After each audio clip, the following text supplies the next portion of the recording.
Are you trapped by overwhelming hopelessness, dread, and spirits of death?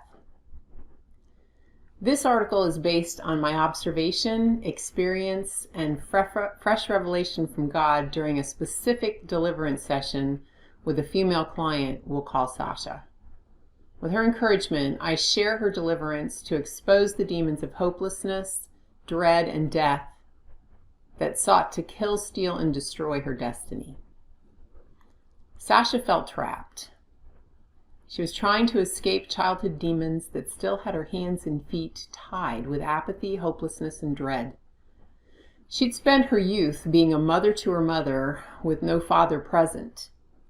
Her business was soaring, her marriage was failing, and apathy was shackling her hands and feet in fetters. The spirit of dread would actually wait by her bed in the morning and entice her to speak things like, "I wish I could just pull the covers over my head and sleep today." That invitation that a lot of us make allows a strong man of slumber to bring in an overwhelming spirit of apathy. And for her, it also brought in depression and sleepiness that jailed her to her bedroom. When I called out a spirit of apathy during her deliverance, it shocked us both. She jumped up from her bed. This was an online deliverance, and she told me that it felt like there were weights on her hands and feet and chains on her hands. She was shuffling nervously and crying. "I can't move my feet or my hands."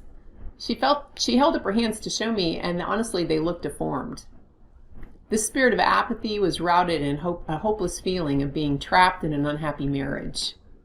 Months earlier, an argument with her husband ended up with him sitting on her for almost 2 hours. She was trapped, and she could not breathe.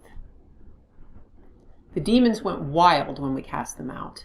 Spirits of apathy and death had her spiritually lynched, like she was dangling from a noose, because her feet had no traction and her hands could not free her.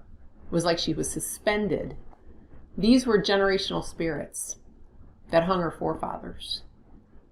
It looked different in her life, but they were still in operation. The look on her face after her deliverance said everything. God had slipped the noose off her neck, death and the grave were defeated, and the enemy was no longer stealing her breath, and her feet were firmly planted on the enemy's neck. We've seen the same spirit of death mocking us through the media. It wants us to think we're underneath its feet.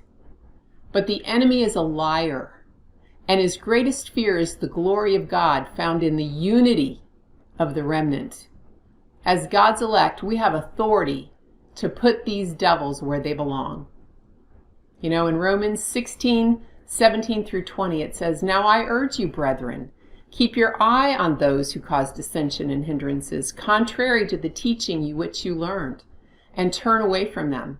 For such men are slaves, not of our Lord Jesus Christ, but of their own appetites and their smooth and flattering speech. They deceive the hearts of the unsuspecting, for the report of your obedience has reached to us all. Therefore I am rejoicing over you, but I want you to be wise in what is good and innocent in what is evil. The God of peace will soon crush Satan under your feet." Your generational history has everything to do with you. But it's not about you. Demons don't even know your name. They target your kingdom purpose because they hate the Spirit of God that dwells within you. So let me ask you, where does the enemy belong?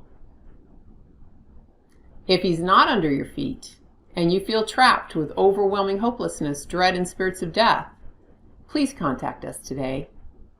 We're only one intake form click away. God bless you, and have a great week.